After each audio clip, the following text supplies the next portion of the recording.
When I was reflecting on why the LGBT Allies programme is so important, I thought perhaps telling a personal story from 2005 might be the best way to demonstrate it. Back in 2005, I was the CEO of Standard Chartered in Jersey, and every year there's a meeting of CEOs in Singapore. I was due to go on this meeting the following January and received an email from Jaspal Bindra, who was the head of diversity at the time. He asked if any of the CEOs had a diversity story to tell. I had a story, but I didn't think it was that interesting, but I volunteered to tell my story nevertheless. So in January, in Singapore, I stood up and basically told the room, which had all of the CEOs from all of our countries around the world, plus the board, who were there at the time, my story. My story was that I'd been married before, I'd always had boyfriends my whole life, but that 10 years prior to that, I'd met and fallen in love with a woman, and that we'd been together ever since.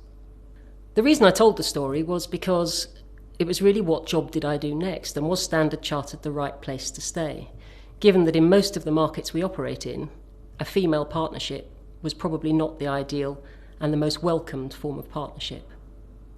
So I sat down and didn't really think very much of this, but I have to say the reaction was unbelievable. My partner Deb was with me at the time in Singapore, and the group CEO, Mervyn Davis at the time, said, "You must bring Deb down for dinner." And she came down for dinner, and there were literally, people were queuing to speak to her, queuing to make her feel welcome, queuing to make her feel included in Standard Chartered.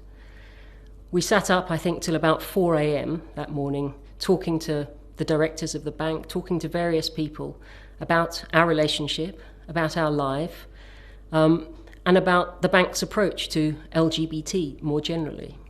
It was, in fact, the most wonderful experience. We felt hugely included, we felt extremely welcome, and it was an unbelievable experience.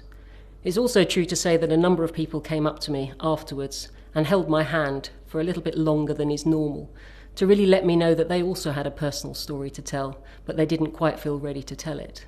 So at that time, we didn't have an official LGBT programme or an official Allies programme.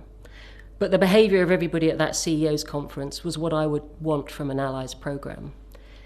It's people who make you feel welcome, who make you feel included, and create a safe place that you feel you can be yourself and you can bring your whole person to work.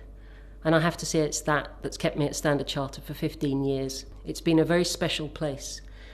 And I really want it to feel a special and inclusive place for everyone. Thank you.